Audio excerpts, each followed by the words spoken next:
Hi again, I'm Lisa DiFrancesco and I'm back for your last classroom program before our field trip. Today, we're going to be using the 4 water quality test kits that I'll have with me during our field trip. But first, let's start with our water quality worksheet.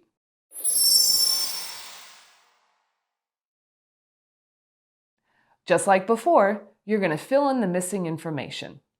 Let's pause the video here so your teacher can pass out the worksheet and you can fill in the blanks. When you're done, we'll restart the video and we'll review your answers. If you missed any of the boxes while we're going over it together, go ahead and fill in those blanks. The 3 small boxes above nitrates should have fertilizer, animal waste, and sewage.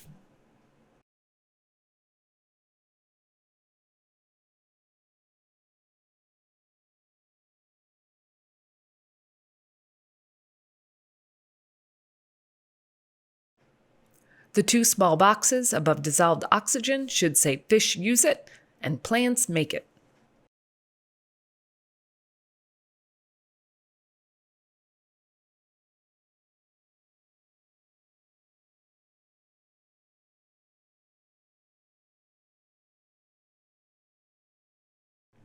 The 2 boxes below water temperature should say sun or shade and seasons.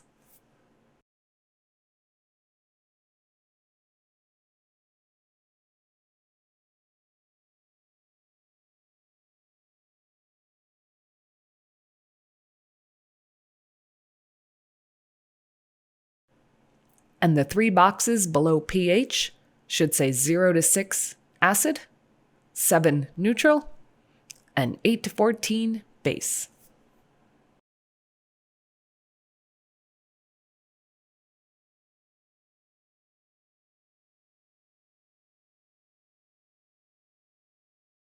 We're done with the water quality worksheet. You can put that away. I promise you are not going to see that again. While we're doing our testing today, you're going to need to record your results on a data sheet. When you get your data sheet, I want you to notice that below each test, there's a healthy range listed. Those are the ideal results that we want to find when we're testing the river water. We're going to pause the video here so your teacher can pass out data sheets to everyone and divide the class into 5 groups.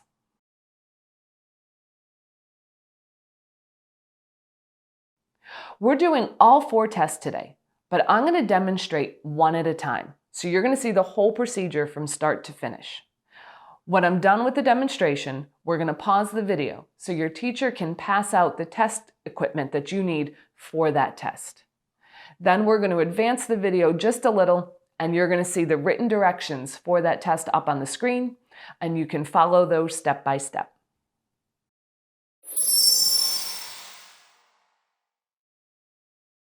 Dissolved oxygen is our first test today. It's in a flat black box and it's labeled right on the front, dissolved oxygen. Inside the box, there's the vial. And then our comparator that we're going to use at the end to check our results. This is glass, please don't drop this. You're also going to need a chemical to get the test results. That's going to be in this sealed glass tube. It's called an ampule, and they come in this box. Your teacher's going to pass these out to you when you're at that step of the directions. Take out the plastic test tube and fill it with water to the 25 milliliter line.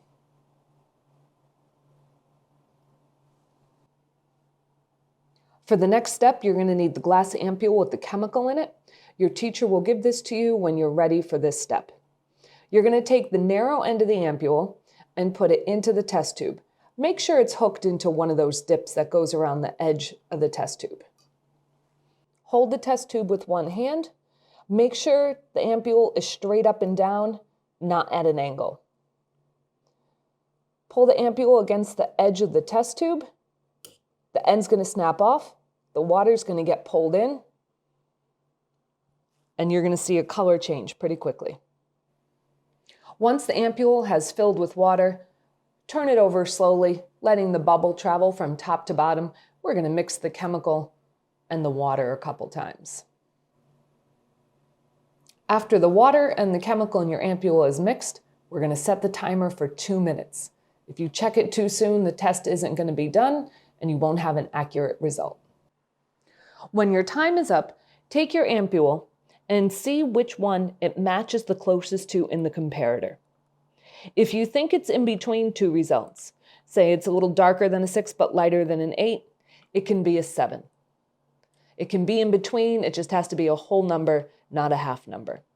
You're going to record your result on your data sheet, and when you're done, your teacher's going to collect your ampule and throw it in the trash. We're going to pause the video here so your teacher can pass out the dissolved oxygen test kit along with the cup of water. Once you have the test kit and the directions are on the screen, go ahead and get started.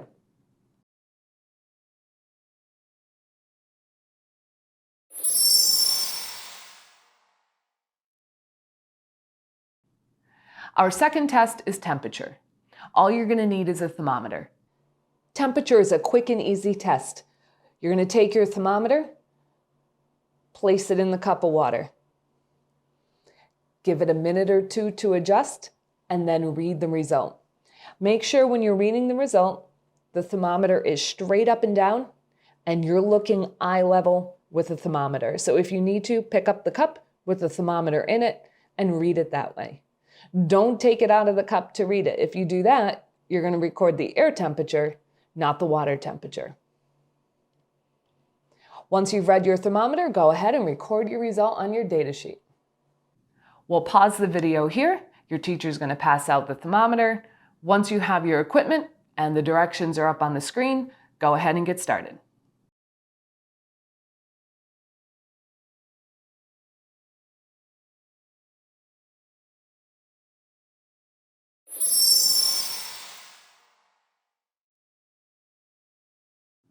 Our third test is nitrates. It's in a larger blue box.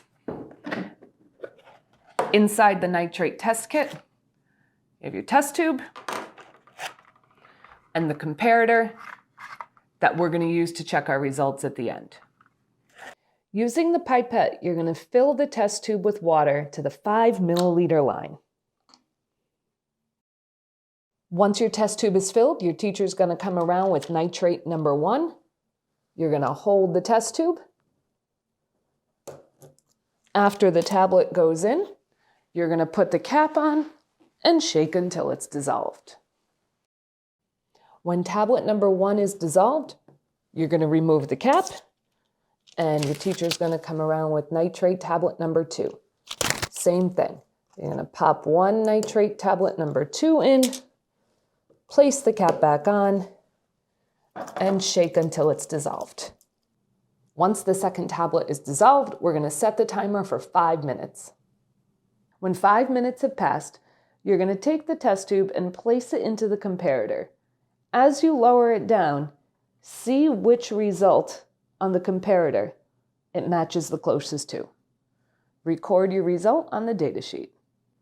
Okay, teachers, this is the fastest way to pass out the nitrate 1 and 2 tablets. When the students are ready and they have their test tube filled to the 5 milliliter line, each group's going to take the cap off. They're going to hold the test tube. You're going to go around with nitrate number 1 first. Take the printed side, place that down on the test tube, and pop one nitrate number 1 tablet into the test tube. Students will put the cap on, shake it until it's dissolved, and then you're going to repeat the same thing with the nitrate number 2 tablets. Let's pause the video here so your teacher can pass out the nitrate test kit, and you're also going to need a pipette with this. Once you have your equipment and the directions are up on the screen, go ahead and begin.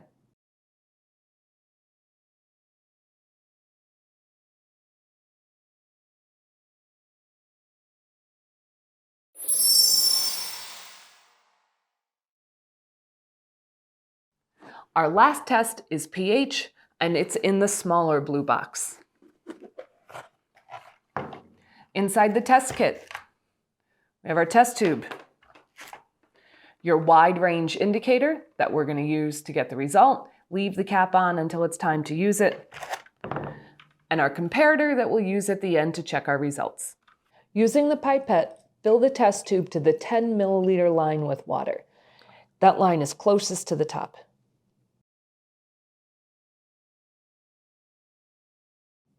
The dropper bottle that's in your test kit is a wide range indicator.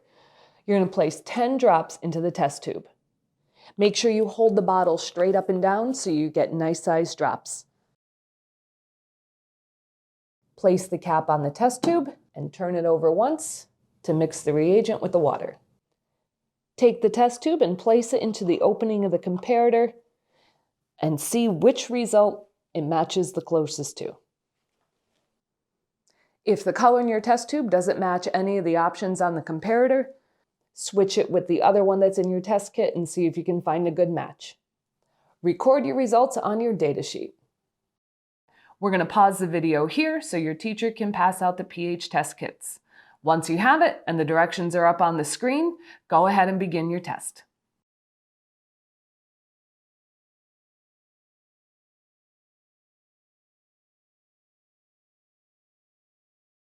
You completed all 4 tests and you recorded your results on your data sheet.